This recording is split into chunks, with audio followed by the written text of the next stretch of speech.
Hi, Boulder. I'm Amy Gahran. Have you ever felt like that? Hello, me, yeah. Like most of us, I grew up with the message that there's only one right way to do relationships. The right kind of relationship would make me secure. I'd have guaranteed access to love and sex, to companionship and support, and at least one person would be required to stick by me when I get old. I knew how to get there, the relationship escalator. Now, you know how this works. You meet someone, you think they're hot. You start dating, you start having sex, you fall in love. You stop dating others, you move in together, then marriage, kids, and death do you part. This ride has rules. The biggest one is monogamy. That's when two people, and only two people, share sex and romance only with each other and no one else.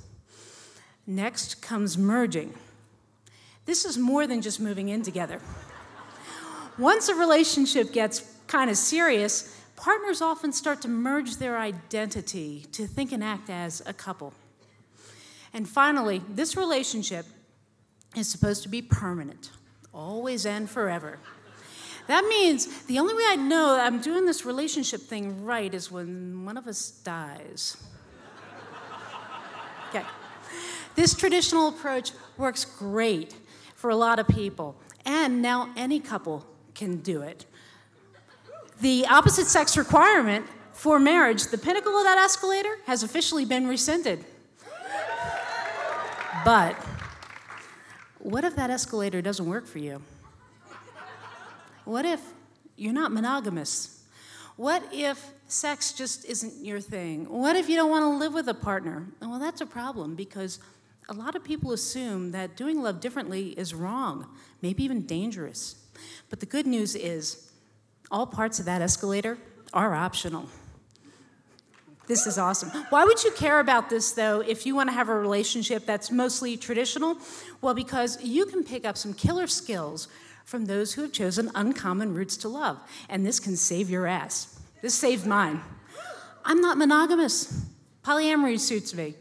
Also, I am really not that keen on living with partners. Now, that doesn't mean my relationships are casual.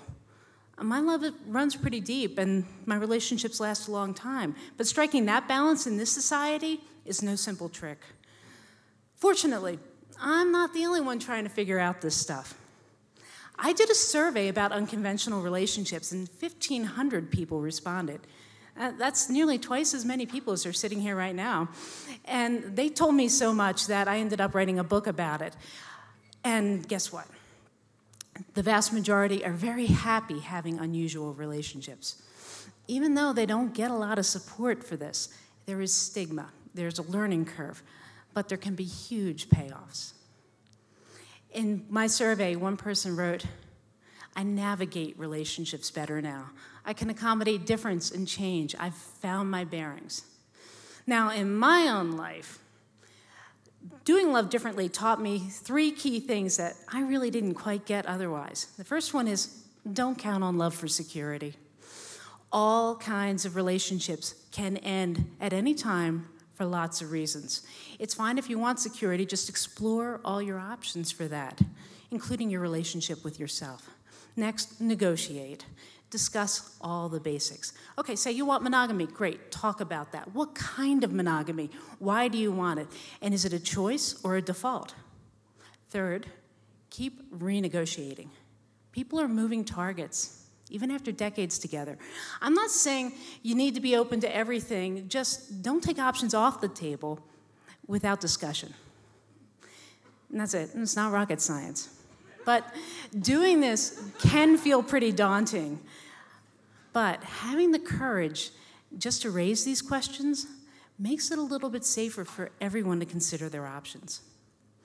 Unorthodox conversations about relationships can feel awkward, maybe a little unromantic, at least at first.